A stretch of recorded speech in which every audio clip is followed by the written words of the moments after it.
Plus de 80 000 élèves guyanais ont bel et bien fait leur rentrée hier dans les établissements scolaires. Une rentrée qui n'était pourtant pas souhaitée par tout le monde. Pendant les vacances, le conseil scientifique territorial de la CTG avait conseillé de décaler la rentrée à la semaine prochaine. Pour en parler, nous sommes justement ce matin avec le docteur Antoine Burin, membre du conseil scientifique. Bonjour docteur.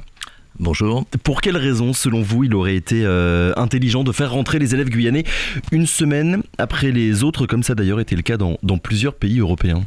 Alors en fait, le principe de cette septaine reprenait effectivement un principe qui a été déployé à peu près, dans de nombreuses régions, et on pourrait retrouver aussi dans l'esprit de ce qui avait été conseillé par le Premier ministre, Monsieur Castex, quand il conseillait justement que les élèves dans l'Hexagone sortent 2 jours avant, pour justement respecter une septaine avant de se retrouver en situation de contamination potentielle auprès de leurs aînés pour les fêtes de Noël. Le principe étant, et on le voit d'ailleurs pour les personnes qui rentrent de métropole à l'heure actuelle ou de zones en situation de contamination importante, non seulement on leur demande de faire un test PCR pour prendre l'avion, mais l'ARS leur demandera de se considérer comme cas contact jusqu'à un deuxième test PCR 7 jours plus tard. Ce qui est le cas d'ailleurs de membres de l'éducation nationale qui se retrouvent dans ce cas-là et qui finalement n'ont pas pu aller travailler ces jours-ci. Ils ne travailleront que demain ou après-demain en fonction de leur date d'arrivée. Donc il nous semblait qu'au regard de ce type de principe de précaution, et il était souhaitable effectivement pour l'éducation nationale de proposer cette mesure de décalage de la rentrée. Ça avait un but qui était double. Alors d'abord, il nous apparaît que ce rebond qui a une cinétique bien différente de celle de la première vague, on est pourtant dedans et on est dedans. C'est manifeste. C'est évident. C'est manifeste, on est dedans et pour autant, ça n'a pas l'air d'être quelque chose qui est partagé par la majorité de nos concitoyens. Alors encore une fois, la cinétique est très très différente. Alors ça veut dire quoi, la cinétique différente de cette deuxième vague dans laquelle on est par rapport à la première? Par exemple, si vous allez sur le site de l'ESG qui vous donnera justement des graphiques, vous verrez qu'il y a la première vague qui est un pic extrêmement rude, très important, qui monte relativement haut. Ça monte haut et ça monte vite. Ça monte haut, ça monte vite. À l'heure actuelle, ça monte, mais ça monte moins vite et avec moins de rapidité. Avec le risque aussi certainement peut-être que si elle monte moins vite, elle descendra aussi moins vite et on va peut-être se stabiliser à cet état pendant plusieurs semaines. Pas forcément en fait. L'une des raisons pour lesquelles elle monte vite, d'abord c'est parce qu'on a mis en place tout un tas de dispositifs d'atténuation et qu'ils font leur effet. Et puis de toute façon, ces crises sont des crises qui ont une cinétique bien différente. Ce ne sont pas des choses qui sont reproductibles de l'instant T à l'instant T plus 1. Donc il ne faut pas en plus se focaliser sur la première expérience. Par ailleurs, donc, il nous semblait justement dans cette mesure que c'était une façon sans pour autant impacter de manière durable, socio-économique, de manière vraiment rude, de rappeler l'importance justement des mesures barrières, des mesures de précaution tout bêtement, de le réinscrire, je dirais, dans les habitudes des Guyanais. C'est quelque chose auquel on s'est attaché depuis le début et sur lequel il y a eu une adhésion dont on se félicite et dont d'ailleurs tout le monde s'est félicité, qui a fait justement cette exception dont on parle tant. Mais alors pourquoi cette septaine n'a pas été mise en place finalement, si d'après vous elle était plus que souhaitable? Alors, dans notre rôle, si vous voulez, nous on a proposé, on fait des recommandations. Après, j'avais été assez étonné parce que là, effectivement, entre autres, l'Assemblée des maires, qui n'était pas concernée, puisque ça ne concernait pas les écoles. C'était cette mesure, nous, on l'avait. Pour les collèges et pour les lycées. C'était pour les collèges et les lycées. Mais de toute façon, en fait, on fait une recommandation. On est totalement à la disposition des édiles et autres, de la population pour expliquer si on nous le demande. Ça ne nous a pas été demandé, on en est resté là, mais on ne demande pas, puis il y a peut-être un défaut d'information, mais cette information, il faut aussi aller la chercher. Il n'y a peut-être pas eu assez de communication avec le rectorat, mais bon. C'est le rectorat qui a pris la décision de maintenir la rentrée à hier, lundi? Alors, c'est le rectorat qui a pris cette décision. Effectivement, aussi, la trêve des confiseurs n'a peut-être pas favorisé cette prise de contact et cette explication. Les chiffres sur lesquels s'appuie ou le rectorat ou l'Assemblée des maires, c'était des chiffres auxquels il faut se méfier. Alors, on a essayé de les expliquer justement hier dans nos échanges avec le recteur. C'est qu'effectivement, on observe comme une espèce de baisse et de diminution durant les 15 derniers jours. Il faut savoir qu'il y a eu à peu près de 30%, enfin 28% exactement de tests en moins. C'est ça. Et donc ça crée... Donc s'il y a moins de tests, il y a évidemment moins de personnes. C'est exactement la même chose d'ailleurs en métropole ou ailleurs d'ailleurs. Il y a eu moins de tests, donc moins de cas positifs, donc une impression en fait d'atténuation de la courbe. Mais pourquoi d'ailleurs il y a moins de tests? Il y a moins de tests qui sont disponibles ou alors il y a tout simplement moins de personnes qui vont se faire tester? Alors c'est tout bêtement l'effet de la trêve des confiseurs. Elle s'exerce dans tous les domaines et entre autres, effectivement, il y a aussi une trêve des tests pendant les vacances. C'est pas que l'offre est différente, mais je me rappelle avoir travaillé il y a bien longtemps du côté de Bayonne et j'avais observé que la population s'apercevait qu'ils étaient malades essentiellement après l'heure de la plage, l'été. Mais bon, ça c'est quelque chose qu'on voit couramment, c'est assez normal, c'est assez compréhensible. Donc si je vous suis bien, là dans les prochains jours, on va constater une nouvelle augmentation. Déjà, parce que justement, si cette fausse atténuation, vous la voyez dans le fait qu'effectivement il y a eu 28% de moins de tests, mais par ailleurs, il y a eu une augmentation des hospitalisations de près de 48%. Et ça, c'est un critère objectif qui vous dit qu'en fait, si sous cette apparence de diminution justement de la courbe, en fait, non, elle progresse.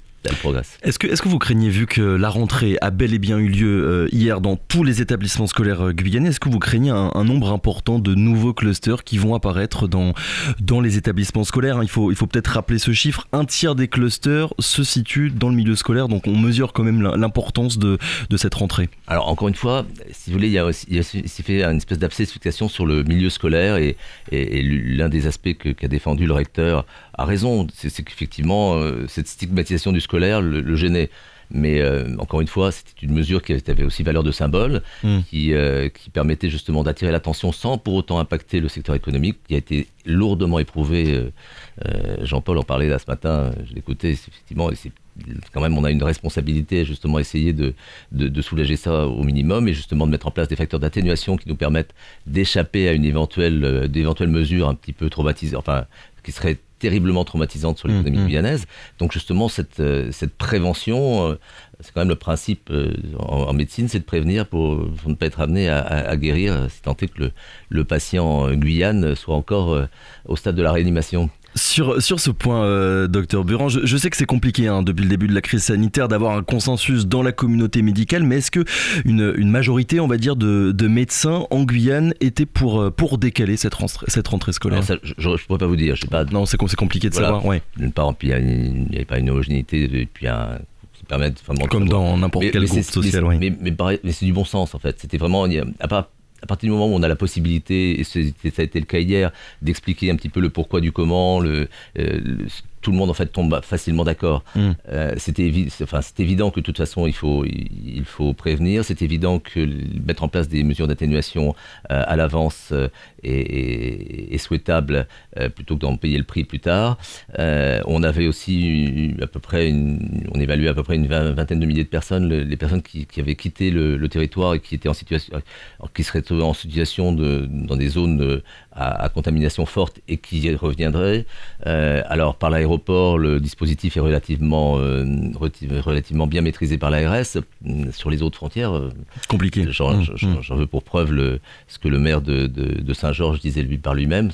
C'est assez sidérant, que ces enfants en fait passaient le fleuve et qu'il n'y avait aucun problème. Alors effectivement, nombre de personnes passent le fleuve ou les fleuves, mais le fait qu'il n'y ait pas de problème, ça reste à prouver. Au contraire, tout le monde se doute bien qu'il y a un risque de réalimentation, mais bon, en soi, si vous voulez, c'est des facteurs qu'on prend en compte qui sont pas... Le risque zéro n'existe pas, la possibilité de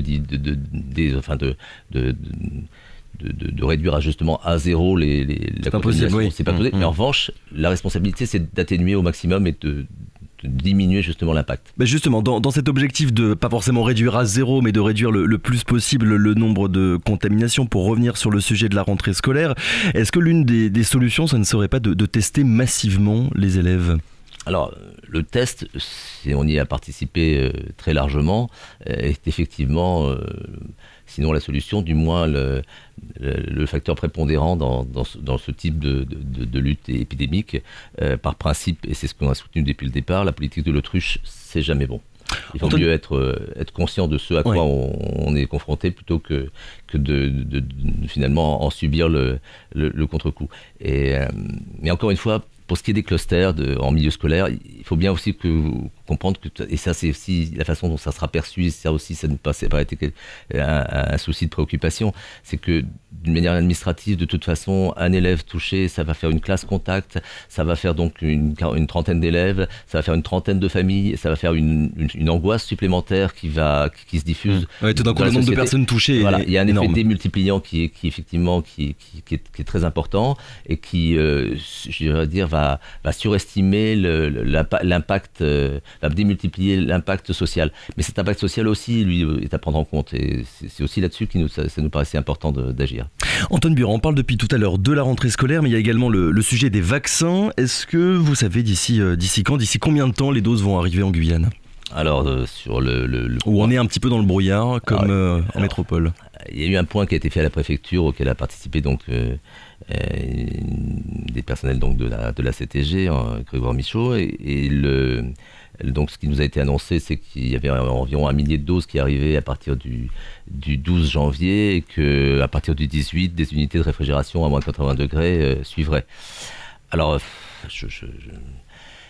pour notre part, vous avez bien compris que ce comité agit c'est à la fois de l'analyse scientifique, je dirais une espèce de variable d'ajustement par rapport aux paradigmes hexagonaux et la nécessité justement de les adapter. D'avoir une réponse locale plutôt que quelque chose de totalement... Mais c'est aussi un think tank, on a toujours été essayé justement de proposer en amont des solutions. Je vous rappelle qu'on aura été les premiers au monde il y a une publication qui va bientôt sortir grâce au docteur Joseph Raffanjani, je vais écorcher son nom, le pauvre, il va m'en vouloir, Raffanjinaratana, donc des études sur le RSG qui donc sont les premiers éléments, encore une fois, c'est une première mondiale, hein, qui donne des éléments prédictifs qui nous permettent, et ça a été justement le sens des appels qu'on a fait il y a bientôt 1 mois et demi, où on a essayé d'alerter la population guyanaise et nos décideurs sur le fait que, en demandant entre autres justement le renforcement du couvre-feu du week-end, sur le fait que justement à peu près 3 semaines, 1 mois avant l'arrivée du rebond, alors que tout le monde l'annonçait pour février, on annonçait pour la mi-décembre. Ce qui a été le cas, je vous rappelle. Et une avancée qui a été soulignée à l'international et qui est passée totalement inaperçue sur le territoire. Donc 1 millier de doses d'ici une semaine à peu près. Une semaine, quelques unités de réfrigération je rappelle que justement ce qui fait beaucoup du retard dans la campagne de vaccination, justement, c'est cette contrainte logistique vis-à-vis des unités de réfrigération. Donc l'ARS qui a la main là-dessus, donc est en charge. Pour autant, on a proposé la mise à disposition. Enfin, la CTG a proposé la mise à disposition par exemple, là, c'est une proposition, qui mérite éventuellement d'être prise ou d'être amendée. Par exemple, la mise à disposition donc du PROG en mode salon du tourisme, puisque comme il y a 8 entrées, de faire donc 8 circuits de vaccination, de boxer l'ensemble, de sécuriser sur le plan justement des contacts et de la sécurisation sanitaire maximale. Mais avec qui à l'intérieur pour fournir ces vaccins, justement, des médecins de ville, dans le cadre d'une collaboration avec l'Ordre des médecins, éventuellement les URPS, de mettre à disposition des médecins de ville, puisque ça a été le paradigme qui a été choisi par le gouvernement et qui nous semble tout à fait valide, puisqu'il y a une nécessité d'adhésion à cette campagne vaccinale. Et donc, chaque médecin, sur la forme d'un planning, les médecins dans des conditions optimales et autour d'une unité de réfrigération. Le CNRS, d'ailleurs, dont l'unité n'avait pas été identifiée justement jusqu'à présent, était tout à fait d'accord, avec lequel on a un partenariat, était tout à fait d'accord justement pour la mettre à disposition au PROG, qu'on puisse justement déployer pour que le plus de personnes possible en fait puissent venir se faire vacciner à terme. Si le principe du vaccinodrome effrayait un petit peu pour justement l'idée comme la machine à vaccin, voilà, la machine à vaccin, la vaccination de masse, ou ce qu'on appelle les images qu'on a pu voir où justement où l'armée était réquisitionnée pour vacciner, et ça résonne dans mes oreilles ou dans ma mémoire, une campagne que j'avais fait il y a bien des années avec l'OMS où vous devez vacciner contre la méningite et les gens pratiquement partaient en courant dès qu'ils nous voyaient arriver. Persuadé qu'on allait les stériliser. Effectivement, je comprends qu'il puisse y avoir des réticences. Il y a eu des vrais couacs jusqu'à présent dans le vaccin. Il y a réticence, même méfiance. Est-ce que vous, en tant que médecin, vous constatez une certaine forme de méfiance vis-à-vis de ce vaccin de la part des patients que vous pouvez recevoir? C'est évident, il y a un effet de rumeur, il y a un effet de défiance, il y a tout un tas... Enfin, la rumeur et je dirais l'excès de communication et de communication aberrante a caractérisé cette crise. Et c'est bien évident que pour la vaccination, qui en soi, dont le principe n'est pas remis en cause, pour autant, les soupçons il y a aussi les périodes de validation. On comprend bien que la mise au point du vaccin puisse aller très vite. Ça, il n'y a pas de problème. Donc évidemment, il y a des questions qui se posent. Pour ce qui est de la mise au point, les techniques ont évolué, il n'y a pas de problème. Que ce soit la vectorisation ou la RNM, tout ça, on comprend bien qu'on peut aller beaucoup plus vite qu'on allait autrefois. En revanche, les phases donc de validation, qui elles aussi ont été très rapides, peuvent effectivement porter à quelques questions et à une remise en cause des vaccins qui vont être employés. Mais dans le fond, il faut bien comprendre que le monde entier s'est engagé dans une espèce dans une gestion difficile de cette crise, qu'en sortir semblera à tous l'évidence qu'il n'y a pas vraiment de questionnement là-dessus. Dernière question, Antoine Burin. Quand on voit les complications et quand on voit la lenteur de la campagne de vaccination en métropole, est-ce que vous craignez qu'il se passe la même chose ici, que ce soit long et que ce soit un petit peu hasardeux comme manière de faire? Alors, on s'en voudrait de le redouter, mais on le redoute quand même. Puis en l'expérience, chat échaudé craint l'eau froide, on a été un peu... On l'a vu justement sur la campagne de test, l'implication justement de la CTG à ce moment-là a fait en grande partie avancer les choses, et on ne se sent pas cette responsabilité, mais en fait en tout cas on est prêt à y participer. La CTG travaille déjà justement sur des scénarios, que ce soit à Cayenne ou à Saint-Laurent. C'est pas seulement sur le littoral, mais justement des solutions qui soient même adaptées aux zones enclavées, parce que je vous rappelle que quand même déplacer des unités de neige carbonique, ça va pas non plus être facile sur le fleuve et autres. Donc il est bien évident que on voit que ça va être difficile dans l'Hexagone, ça va être encore plus difficile en Guyane. Et si les doses arrivent au rythme où on les voit arriver, je vous rappelle qu'il faut 2 vaccins, donc 1000 doses, ça fait 500 personnes, 500 personnes dans 15 jours, 300 000 personnes à vacciner l'année prochaine. Écoutez, on vous réinvitera dans les semaines, dans les mois à venir, justement pour faire le point sur l'évolution de cette campagne de vaccination qui, on l'a bien compris, devrait débuter la semaine prochaine avec l'arrivée en Guyane d'1 millier de doses. Merci beaucoup, docteur Antoine Burin. On le rappelle, vous êtes membre du conseil scientifique et vous étiez avec nous ce matin pour parler à la fois des sujets de la rentrée scolaire qui a bien eu lieu en Guyane et de cette campagne de vaccination. Merci beaucoup. Radio Pays.